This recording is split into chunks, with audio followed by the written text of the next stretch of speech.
for AHQ because of the amount of aggressive options IG have. Feels like they can just poke, and then when they want to go in, they can just go in at any point.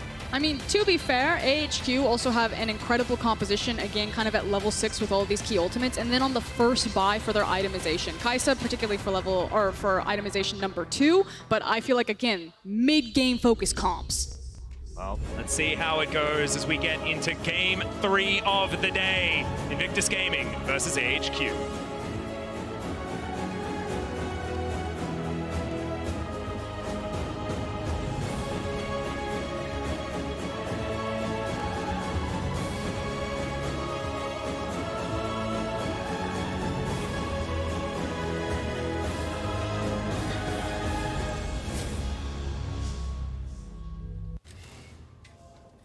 Okay. So the more that I look at it, Invictus Gaming's composition, the more I am getting scared. What about the player name tags? No, turn those off. Okay, we're scared enough, okay, Kobe? Because the one thing that we really haven't talked about is Balan's Alistar. Balan is a phenomenal Alistar player, like most of the LPL supports are. When they get this hard engaged champion, he's also playing Cowboy Alistar, so man after my own heart. And the potential level 6 with GP ultimate and setup between Gragas Alistar on a bot lane play is really terrifying, and one of the LPL's kind of bread and butter plays from their playbook. So I'm just going to set that one out there early. We're going to track if that happens. I'm going to take your theoretical situation of the bot lane dive with the Gangplank ultimate and add onto it a rookie Jace who has just pushed up the lane because he's against an Akali and is running an Ignite Jace down to the bottom lane. That is going to be very painful indeed. Yep. Can also get behind into that Tri-Brush and just throw out empowered Shock Blasts, and then potential dives are going to be pretty aplenty here for this IG roster in theory.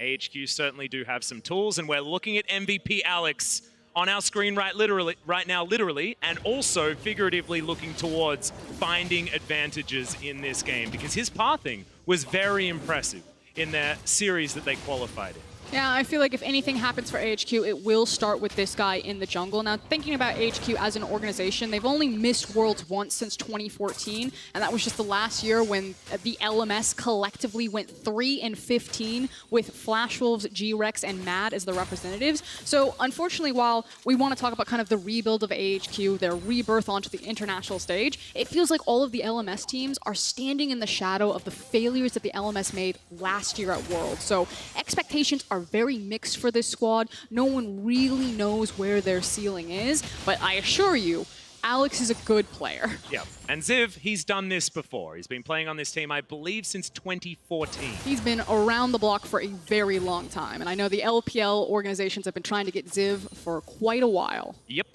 And we talked a lot last game, about the Rage Bar and managing that. It does become extremely difficult in this setup as well, because you also have to get a flank on this team to be able to find that engagement. But HQ and Ziv have played this champion so often, they're very accustomed to playing around it. Rookie does have that shove that you were talking about. Hits level 3 before Rainbow, of course, but an Akali underneath the turret is something you'd expect in a ranged versus melee matchup. And in fact, anyone under their turret versus Rookie in the early game seems to be what you would expect just in general. And this is very micro, but watch what happens when there is a cannon, although I'll hold it. No, Alex isn't going to gank him. When Rookie is playing across from a cannon minion on Rainbow's wave, he'll actually step up and he'll try to make the cannon creep deny as much CS as possible from Rainbow. So anytime you see those cannons come in, watch how these mid laners suddenly go hyper aggressive to try to get that cannon to deny everything. Rookie is sneaking every bit of damage in here onto Rainbow, and he's just having the worst time ever. You can see Rookie just flirting with that turret, willing it to try and shoot him, as every lane for IG is shoved apart from the bottom side, who just decided to leave for a little while. And a big part of that positioning for Rookie is also with Ignite in the mid lane on Jace and that double stacked minion wave. He knows that he can fight off 1v2 even if he gets ganked by Lee Sin at that moment. It's a half health Akali under turret. They would not be able to force much out of him, and they would have to be worried about the turnaround. So pushes it all the way in. On Jace, you're trying to get that recall off. It's going to take Akali a long time to push on a cannon minion wave, and you'll see Jace always wanted to go on that cannon minion wave because the cannon minion takes so much longer for the Akali to kill, plus for your turret to kill, so he doesn't lose very much CS there. And it's only going to be the one melee minion, and he's coming back with a double longsword. I mean, the short and sweet of it is wave management, and it's one of the intangibles that's really hard to measure if you're not super intimate with the game about what makes these mid laners so legendary, and you saw Rookie just do it to perfection right there. Yep. Getting that cheetah recall at exactly the right time, like you guys were illustrating. But gets back here. Rainbow's going to be able to teleport if he wants to, but doesn't actually have to. But gets back into a lane where he has quite a large deficit. Levels are even between the Akali and the Jace. Level 6 still being searched for Rainbow, as Leanne's found his way towards the bottom side of the map, and a flash body slam could be terrifying when paired with the headbutt pole. I think, again, it was more so trying to cover for his laners. The wave was amassing on Invictus Gaming side, so it was going to push back. So Leanne's there to protect JackeyLove and Battleland while they push the wave forward. Rookie trying to sneak in as much damage as he can, but Rainbow actually utilizing the Shroud very nicely to get a good trade. Now Alex will turn up. Very even in health bars. Jungler's not going to decide to pull the trigger. I just want to highlight Rookie there. You can see him. He always hovers to the side where his jungler is. Leanne is on the bottom half, so even though there was a pass from Alex on the Lee Sin and a possible look at a gank, it's completely avoided there. He goes in, popping the Scryer's Broom. They'll know that he's gone for the possible invade. So far, a very quiet early game. We'll see if Alex changes that up with the second pass. Yeah. Nope. Not going to throw the Q out, just safeguards back. We'll get back towards his jungle. But it feels like all three of our games this opening, outside of that one level 1 play by Fnatic versus SKT, it have been very controlled early games that kind of wait until level 6, wait until the teleport timings are there, and then all of the action happens. So if we go back to that level 6 play that we're talking about, GP now has his ultimate available to him, and I think we're getting closer to that window where Invictus Gaming are preparing to pull the trigger on a play. Feels very cookie cutter here from IG, though. It's not anything fancy in the composition. We've seen all of these picks before, so we have an idea of when they want to be fighting, and I feel like this is sort of your quintessential poke comp in the mid game, that you can get people low, you can force resets, and then you can go for Barons utilizing it. And it's our first game so far without a Kayle, so we don't have that, oh, well, there's an inevitability, we know who's going to win in the late game. This is a little bit more up in the air with who's going to have that power based on what the positions of these teams are when we move into that mid and late game. Trying to build up and get to their offensive poke that we were talking about in Champion Selects. Lethality already picked up here for Rookie on Jace, so the Empowered Shock Blast will leave a mark for sure. You can see already Rainbow trying to answer that, anticipating, building the arm guard for himself, trying to get some more armor to deal with the onslaught of damage that is being put out by Rookie in this mid lane, and really the point of control for IG. And I think the question is hold it. Oh, Yep, they got him. Trouble first blood. It's just Jackie too far up and destroyed. Yeah, even caught the observers off guard right there. So JackeyLove wasn't the only one kind of head scratching after that, but like you're saying, his support walks away from him and immediately AHQ strike. Well, in goes Leanne. He's got the Predator, but Rainbow's safely underneath his turret, and Alex was even in the area to try and get that counter gank. That is exactly where AHQ want that money too. I mean, Waco has been the one to deal the most damage for this team. He shoulders that burden. He has also had the highest kills plus assists pre-15, so no deviation here. They're able to get it, and they didn't even have to flash for it with Nautilus. Invade for Alex, not going to deny the blue buff to Rookie. What you're looking for there is trying to force the enemy jungler to smite it away, so hopefully the Jace doesn't have infinite mana, but now it is still going to go in the right place for Invictus Gaming. JackeyLove punished for the aggressive arcane shift, and what a hook. Well, there's the kick flash, and Rookie gets tagged up, tries to get the kickback, but just waits for his time, and Alex will help secure it for Rainbow. Yeah, this is now in the mid and bot lane that AHQ are the first ones to strike, so now they can start leveraging some of this control. They also have the TP, and now it's top side. Doesn't find the wallet, but the Shy does take a turret shot, moves out of the way of the boulder toss, as well as the Shy pretty comfortably avoids a lot of the damage of this Meganar. And you can already see what a different team this Invictus Gaming is. The fact that AHQ slam them bottom, mid, and also get the best of them in the top lane that opens up this Mountain Dragon, which is not something you would say of the Invictus Gaming of past, but excellent work from AHQ in the first 9 minutes of this game. Exactly. I mean, with the first Akali ultimate, they're able to get the kill on the Rookie. 3 members converge. They get the objective afterwards. Waco and Ysera punishing the offensive arcane shift from JackeyLove immediately. AHQ definitely starting out on fire here. Yeah, it's nicely done stuff. And as well, this is Wako picking up the more AD-focused Kai'Sa build. We haven't seen too much of this. It's all been about the 3-item power spike, but this one is going to have that evolution on the Q much earlier. And in fact, I believe completed already, even though he's just level 7. So as you can see down to the bottom of your screen, very, very close to getting that evolution. See where AHQ are going to go from here, because they have a slight lead, almost towards 1,000 gold. If you are the world champions, you're not going to get too worried just yet. Their composition just in general will get stronger before it gets weaker. I think there's an issue where Alex had to extend his flash to secure the kill on Rookie, which should slow him down. I want to see how capable he is to create a play like that without having access to the flash, which is why I'm glad to see him team up with Ysera there. Because now if you have a Lee Sin and a Nautilus running into the mid lane and looking for potential kills, that means that Alex isn't punished for not having that flash as kind of the only playmaker outside of the Nautilus for this team. Well, speaking of the Nautilus, he's in this mid lane, waiting for an opportunity. Alex has started off the Rift Herald as Leanne is going to move on over.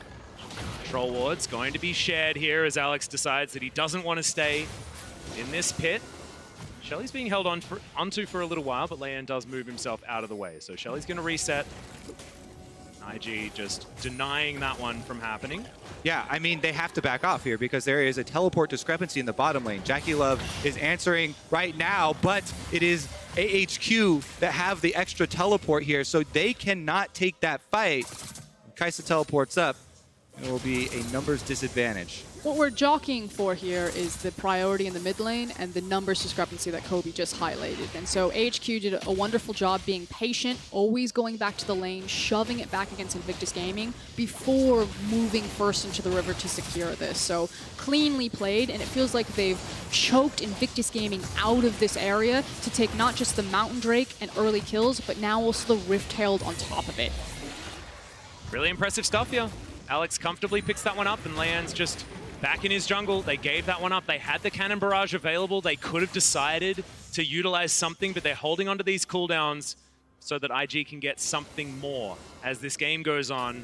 They still have a lot of, solo lane power in this Jace, in this Gangplank. You can see the Shy still with a slight advantage over the Gnar, but it feels like AHQ have hit their stride far earlier in this game, and they have a lot of tools as they move towards the late game as well. It's not like this is an AHQ that has to have these advantages moving into a mid and late game.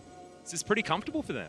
Yeah, and even though the Shy is banking up there on Gangplank, Ziv, a veteran Gnar player, once again, starts with the Cole. It's about to pop here. 15 more CS for him, and he'll be able to get a cash-in as well. We'll see how well they can actually use it to find those teleports, those flanks that we were talking about to get the engagements. Because right now, HQ are set up actually very well for the arrival of this Infernal Drake. Minute and a half left into the future, and they have all summoners, all ultimates ready. And they also have the Rift Herald, and my question is, where are AHQ actually going to use it on the field? Are they going to use it for a plate gank, or are they going to use it to get control over this Infernal that will be spawning, to force Invictus Gaming to respond? Whoa. There's a flash dredge line. Leanne is going to get depth charged as well. Will flash out of the way. Rookie now finds himself on the wrong side of the rift as the Cannon Barrage used defensively to stop AHQ from pressing further forward. A lot of cooldowns used here. Rookie's flash, Leanne's flash there, disengaging for Invictus Gaming. You could see how much HQ wanted that, though. Ysera all in to try and force that fight before the arrival of the Infernal Drake. And we get Gangplank ultimate down, not going to be available for Infernal Drake fight. It is traded for the Akali ultimate there, though, as Rainbow tried to get that kill on the Rookie, and they get the plate money. Yep. Shelly's going to get in there, and 30 seconds left until those plates are down, so Shelly going to be taking some money away from IG as well. Wako on the bottom side will catch this wave. There has been a plate that's gone down in favor of IG in this lane, but otherwise it's pretty good for the Kai'Sa. Feels so perfectly timed, as Kobe's talking about, the fact that all of those key cooldowns are now offline for Invictus Gaming for this Infernal. The fact that you've just got the plate gank off, so Akali's going to go back. Well, she was doing her back, decided to cancel, but Akali could have gone back, gotten an extra buy. Everyone kind of refreshed their itemization, hit their stride right as we go into Infernal Spawn for 5 seconds. Yep, and Stormrazor is now completed for Wako, has himself the extra pickaxe as well, so still building towards that Rage Blade that you'll always pick up as your second item. lot of extra damage now available for this Kai'Sa as Alex is going to turn up for this Infernal Drake. First Infernal, I believe, for the World's Group Stage 2019. And it is hotly contested IG with positioning around this one and has been started up. So Rainbow was delayed. He now just making his back. He does have teleport, is going to use it to force the fight. Yeah, but this dragon is still very, very low. It is taken by Leanne, but is there going to be a fight? Looks like the answer is no as IG.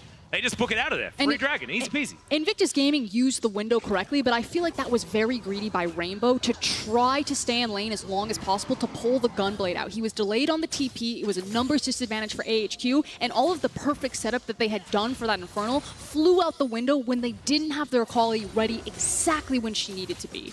Yeah, I know that feeling though. You're like, oh, it's so close to Gunblade. If I have this completion, like Akali is so much stronger once you get it, but you're not there in time. Invictus Gaming bully out, they get the Infernal Drake, and that is a huge win for them, considering how much the damage scaling is going to matter for all of these DPS champions. And also so important because they didn't have Cannon Barrage. They didn't have the Flash Body Slam available from Leanne, and they didn't have Rookie's Flash either. There was so much that said this was the perfect time for AHQ to fight, and without their Akali there, they couldn't do it. So pretty impressive that IG did understand that they had the timing to go for the Infernal Drake, even though they were missing so many tools. And when there's not dragons or Rift Heralds to fight over, I actually think that that feels good for Invictus Gaming, not necessarily because of this composition, but because of their identity as a team. This is a team that when they are finding success in the LPL, it is still through their 5v5 and their strength in extended lane phases, which 16 minutes in, we're still sitting in all of our lanes, we're still accumulating farm leads over our opponents. Small, but it's there.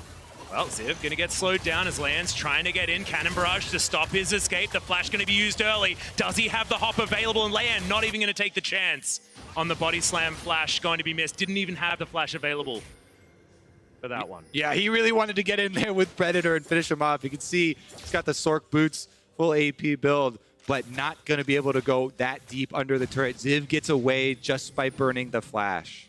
Well, Jackie Love now relegated to his inner turret, as you can see.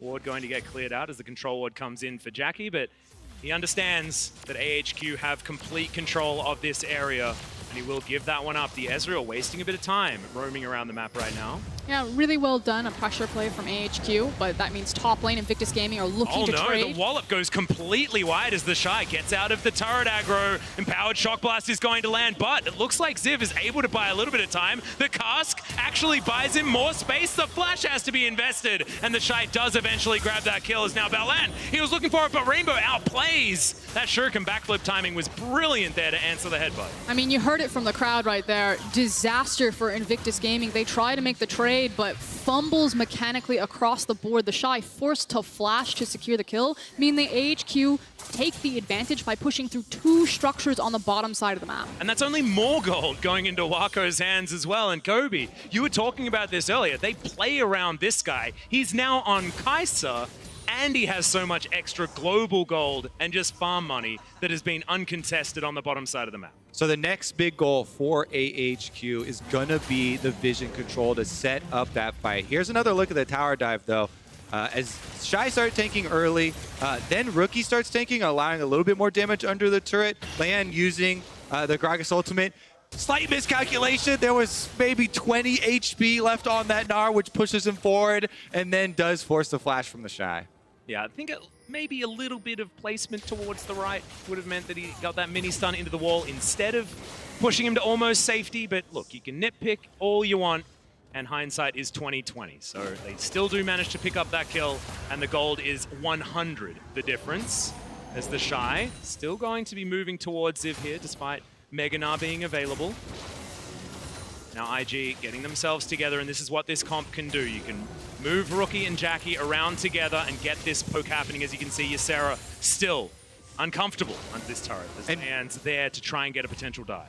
Basically, Frost was talking about earlier too, is they also have the dive tool. So you poke them down with the Jace and the Ezreal. Once they are softened up into those low health bars, then you're looking at Alistar and Gragas to go in for the dives, finish them off. Alex gets caught at the blue. Yeah, speaking of going in, the headbutt pole is going to be there. Alex, he tries to safeguard out, but there's nothing safe about his positioning right here. Blue buff is taken, I believe, by a cannon barrage across the map by the Shy. Let's check in with Gangplank. Can we please have a More look? at 11. That said, it's There it still is. a cross-map trade. It's the fact that Rainbow is able to pick up the top tower, whereas the mid tower still stands. So Invictus Gaming do feel like the entirety of this mid game, they've been playing behind the ball, that it's AHQ who have control, they're setting the pace on the map, they're dictating how Invictus Gaming are responding to them, and IG have yet to kind of team up and really force HQ. Well, Wako actually going to throw out the ultimate there, misses the Void Seeker onto Jackie Love, and that's going to mean he survives as now Leon's looking for it. Ysera going to try and trade his life as in goes Rainbow. He's diving, but the CC is too much. Underneath the turret, he does eventually get there with the perfect execution, and it looks like he's able to get out as Leon is going to flash forward. The body slam says no as Rainbow is put in the death chamber, but a 1-for-1 feels pretty good. Ysera flashing over the wall to get himself to safety as it's a messy fight, but the Shy is able to take down the Nautilus. Now the poke should be able to get some work done, but Wako safely underneath his outer turret. And this is getting messy on IG's side. Yeah, and with that extra shock blast landing and the health bars too low for AHQ, it will be the Ocean Dragon for Invictus Gaming to pick up. Jackie Love, aggressive E forward, and Wako's like, you testing your luck, friend? Eats the full Q from the Kaisa, and then is now playing from the back foot. Well, we're on the Baron. For AHQ, they have decided that they don't want the Drakes this time around. It was an Ocean as well. They do eventually peel off, but that was a cool way to come back into the game after replay. Yeah, testing your limits there. See if Baron's up for it. Looks like not there, as Invictus Gaming got a full reset, so you definitely don't want to take your chances there. And they punish, actually, with that wasted time starting up Baron. Means Invictus Gaming get the mid turret down, which opens up so much of the invade territory. I want to say medium risk, high reward. Losing the tower doesn't feel great, but if it's not warded and they do get the Baron, which Kaisa melts that Baron pretty fast, especially now having 2 items, she's very powerful. I'd say it would be worth if they got it. Yeah, I like it. I always like going for just the testing the limits, the limit testing plays. It's testing wards. Do you have this warded? Yeah. Can you see me? The answer was yes, so IG do manage to pick up that outer turret. Once again, Jackie Love dives in. This time, avoids the dredge line. But I feel like he's doing that too much, guys. It's making me nervous. Arcane Shift was nerfed, guys. It's got a really long cooldown now. Jackie Love has definitely been punished several times already this game for that. We'll see if they can now group up, though, because we keep on talking up this poke here. And we've got Rookie with his 3 lethality items stacked up. So again, this is where they really want to make use of this composition between 20 and 25 minutes. Group up, try and get a lot of that poke to land. And you can see it definitely will have an effect on all of these champions. Very big, again, that Invictus Gaming got that Ocean Drake after the mid-fight, because denying that regeneration from AHQ means that this poke is going to stick. And just as Kobe was talking about in Champions Select, that means that the counter to it is the hard engage. So can AHQ find it as this could That's a turn into a high-value fight? stopwatch right there as Ysera flashes but doesn't actually get out of the way. Rookie just deletes him. The Nautilus not doing anything in this fight as Rainbow looking for more. It's Alex that picks up the first kill. The Shy no longer able to participate, and IG have them where they want them. The poke is registering as Jackie Love gets over the wall. Ziv can't get in for the Gnar into the wall as Wako very low after the true shot barrage, but is going to survive. Yeah, Definitely some head scratchers there. Invictus Gaming do brute force through the fight, though, are now trying to siege onto the mid lane. Yep, and more poke is coming out. The back is going to get fully channeled. Wako making his way back forward, but this is the just reward for IG. Taking down the inner turret just because the health bars are too low on AHQ. Again, another skirmish. Ocean Drake on the side of Invictus Gaming. They can push down one more while throwing out more of this poke from Jace and Ezreal, forcing AHQ backwards. And now it's going to be the next Drake, 2 minutes time, the Infernal Drake. If IG get that, it's going to be so difficult for AHQ to survive these poke battles. The siege is going to be too strong as we have a look at this moment yet again. Ysera, some interesting moves, but the stopwatch definitely good to start it off. Yeah, and then there's kind of this questionable flash. He's trying to avoid the burst damage from Jackie Love, but unfortunately just gets blown up anyway. Now, that said, it is a 1-for-1 trade on the back half because Alex some sweet moves with the Lee Sin to find the Shy out of position, but... Yeah, I think it might have been a flash depth charge attempt, but vision was an issue. Have to have a look from his perspective in order to truly understand, but did certainly look funny, flashing for no reason after getting hit by a Mystic shot. Yeah, I mean, Invictus Gaming really putting on the pressure here. I have to say, though, if AHQ make a big play... Now the dredge line going to come in, finds the R button this time, does Ysera, but Ziv, he's gotten forward. That Narbar pretty close to being full, but not quite able to get in there and really get the disruption that they were looking for. AHQ turn tail once again, and IG continue the pressure. A huge issue that will happen for this game for both teams is kind of which way the vision is facing. Invictus Gaming's composition works really well even if they don't have control over an area, if they have vision of the area. Because obviously, fish in a barrel if AHQ are grouped up either on an Infernal, on a Baron, and then Invictus Gaming can just fling all of this poke at them. Whereas for AHQ, I actually think they're going to need to be really reliant on not front-to-back engages, but flanking engages. When you're against a team that can disengage so well as Invictus Gaming's comp, they need to get more creative about how they're forcing a 5v5 and how they're using these hard engage tools like the Depth Charge and the Mega Gnar. Now that that Infernal Drake is available, 15 seconds, and that one will be up. There are 2 points on the map that IG and AHQ need to be fighting around. Already Alex trying to get down there, does have himself a control ward so that they know what's happening, and Rainbow's making his way up the river. IG with control of mid, of course, taking the inner and outer turret. The AHQ don't want to give this one up. So much to fight for right now on the map for both teams. It's also very difficult for them to face check into the Shock Blast, into the Gangplank barrel chains. Now, this is making it very easy for the Shy to line that up, and you can see the zoning. The Dragon is free, and Ysera is as well. The Nautilus goes down, can't get out in time. And now IG with a man advantage and a Drake advantage up the wazoo are going to head towards this inhibitor turret in the mid lane. And I love the word that you use there, Kobe, the zone control from Invictus Gaming's composition. If you ever squeeze AHQ in those tiny choke points that you just saw, they just get obliterated by all of the AoE and all of the poke. Yeah, and Ziv couldn't even get an opportunity there as, like paper, the inhibitor turret goes down. Ziv trying to build that Narbar, does have it up, but they're not going to have their mid inhibitor at all for the next few minutes, and that will mean all of the Baron control over to IG. All right, now Invictus Gaming do have a decent amount of standing gold on the bottom lane.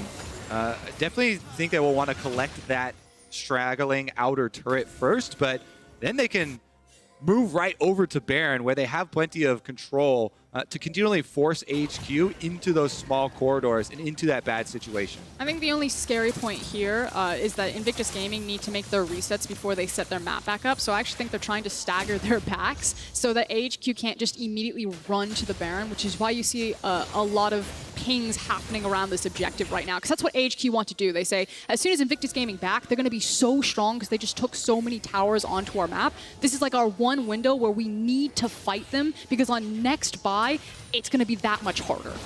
Well, Rainbow, he's got a full energy bar. Look at Ziv, though. There is no Narbar here at all. The AHQ top laner. And the Shy is level 16 Gangplank with teleport ready, so he's been able to get his purchase off, and that 5 CS up, sort of out of nowhere. That is a very big one that matters. We saw the barrel chain last time around. That was without the purchase. Now he's arrived with the teleport ready as well. Yeah, the Shy got his buy-in, Jackulov used his TP, got his buy-in, so we were just talking about kind of that in-between item point for Invictus Gaming. They've now crested that, and things are looking that much more scary for AHQ. They need the perfect team fight for this to work. Yep, having a look at a stopwatch check, it's only Alex on AHQ's side that has his available. Azonya's is completed for Leian. He can play pretty far up and aggressively. Balan also has the Zeke's Convergence completed, so just needs to pop that Unbreakable Will to make Jackulov all that more powerful. IG should have most of the tools available for locking down this Baron if Leian doesn't take too much damage. Oh no. Baron's still mad at him. He really wanted that control ward, sacrifices half of his health bar for it. They're going to start it. Yeah, they are, but there's a ward still there. They don't actually see it. As Rainbow's up towards the top side, I believe they have vision available of Alex as well as Rookie's moving on over. Alex safeguards his way over. Sonic Wave there. As now Rookie will find him. We'll see whether he can dive on top, get him out of the way with that hammer shot. As there's Ever Bolt. Massive amounts of CC, and already 2 are dead. One of them being Ziv, who's so important for these fights. IG didn't want the Baron. They wanted to kill the entirety of AHQ, and Wako can't do anything. anything about it. Jackie with the triple kill, 10-4 for IG, and they don't need no Baron. They're looking to win the game. Yep, Invictus Gaming have done it. You could tell there was no plan on finishing it. It was turned the entire time. They immediately focus Alex. They take out the threat of stealing, and they get even more than they came for. Nexus turrets will be the next on the list. Yep, this full minion wave with super creeps involved as well. There's no Baron buff because they don't need it. The Nexus turrets are an afterthought. The dives onto the fountain just for fun, but the Nexus will be taken down. And our 2018 World Champions will find their first win at Worlds in the group stage. And it felt like a quiet game from Invictus Gaming until Yeah. kind of the very end there when everything got very intense. You talked about it, the Shy kind of quietly creating this massive CS lead, this massive experience lead. But the early game, quite shaky from Invictus Gaming. I actually think AHQ played really well in that early game. They managed to get their threats ahead, but they did the AHQ thing and weren't quite able to find themselves and find the initiative as the game rolled on. That was something that we were critical of when we've been watching them leading into this. And unfortunately, once again, it's going to bite.